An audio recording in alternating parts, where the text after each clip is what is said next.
Рахмат, Дастан Арыспекович.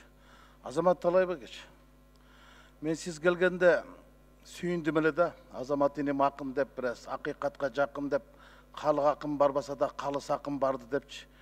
Бірақ сіздің қалыстығыңызды көре албай жатабыз да.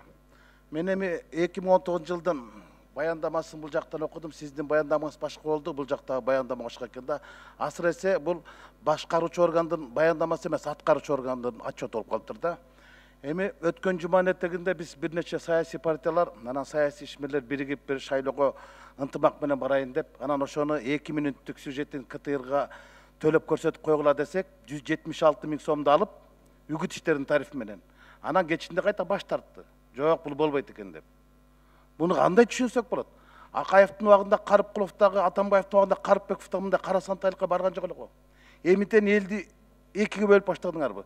Силер ушундай услуга менен президенттин саясатына саботаж кылып атасыңар.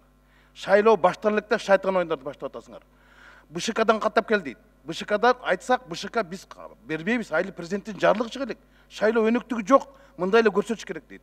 А булар акчаны алып туруп, экинчи күнү кайта кайтарып берди. Сюжетти көрсөтпөй койду. Бул эмне деген? Айтыңызчы. Качанга чейин уланат ушундай кара жашыктын кара пиарлары, кара сантайлык кадамдары? Кара үзгөй адамдарына качан арылабыз?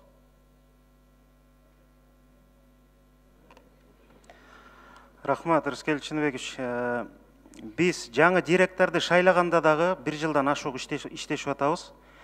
Ушундай саясий кырдаалдарда калыс бололу, ар дайым ар тараптуу бололу деген багытта иш алып барып келе жатабыз. Биз Кудай буйрса бул нерселерди талап коебуз, Рыскел Чыныбекович. Ал эми саясий, сиз айткан саясий багыттагы ошол көрсөтүүлөр боюнча башка директор өзү жооп берсин, бул кишинин айта турган ою бар экен. Бирок биз бул маселелерди дайыма калыс туруп бергенге аракет кылып ишибизди баштап атабыз. Мен шайланып келгениме 2 гана ай болду, 3 ай болду. Бирок ушул маселелерди биз биринчи приоритет кылып койгонбуз. Буга чейинки да мисалдарыбыз бар 1 жылда. Ушул КТРге калыс туруп берүү боюнча. Силер калыс туруп берип атасыңар, бирок кыйыңар кулап калып алыс туруп берип атпайсыңар. Аракет кылып атабыз, Рыскел Чыныбекович. Айбек Үсенович, эми сиз айтыңызчы, эми сиз жаранды коомдун атынан шайландыңар да силер. Президенттин атынан эмес, парламенттин атынан. Жок дегенде силер үн катпайсыңарбы? Жекшеевди желкелеп кетирдиңер. А силердин келгениңерден эмне пайда? Байкоочу болбой, чай койчу боло турбайсыңарбы? Эми чын айтканда бул жакында эле болгон окуя экен, бирок мен деле жакында бүгүн кече дагы эмес, бүгүн уктук. Эмки отурумда карашыбыз керек бул маселени. Мындай биздин мынчалык оюбуз жок эле. Мен биринчи жолу сизден уктум бул маселени.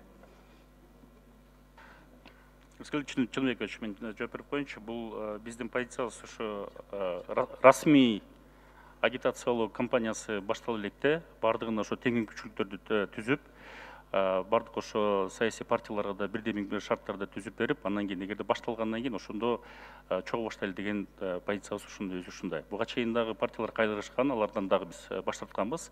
Ошо биздин позициябыз ушу калыс болсун деп. Бул жооп эмес, силер 138 000 дедиңер, 2 мүнөттүк бул реклама дедиңер. Анан кайта бул үгүт экен деп 176 000 төлөттүңөр. Анан кайта кечинде бирөө эле чалдуу коркуп кетип көрсөтпөй акчаны кайтарып атпайсыңарбы? Ал маселе боюнча тактайлычы. Рыскел Чыныбекович, кечирип койсоң, мен толуктап коеюнчу. Бул маселени сөзсүз биз кийинки жыйында карайбыз. Биз 1 жылдан бери ушул мындай маселеге калыссыздык кылууга жол бербегенге аракет кылып атабыз. Бул маселени кийинки жылда сөзсүз карайбыз. Кубат мырза, сиз өзүңүздүн пикириңизди билдириңизчи мындай бир. Дух барбы сизде бир? Саламатсыздарбы? Мен деле азыр бул жерге келип угуп атабыз. Андай нерселерге мен жол берилбеш керек деген ойдомун. Анан жана биздин төрагабыз айткандай, байкоочу кеңеш муну өзүнүн жыйынында карайт.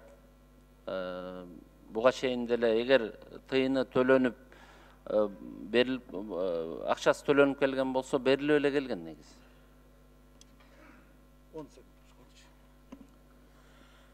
Мындай болот атта саясатчы. Силер ушинтип элди экиге бөлөсүңөр да, мурун президентибизге мына коюп 10 секунд. Ошон үчүн абайлап саясат кылыңыздар. Мен суранып кетет элем да, калыс болуңуздар. Аныста деле акыбалуу зор.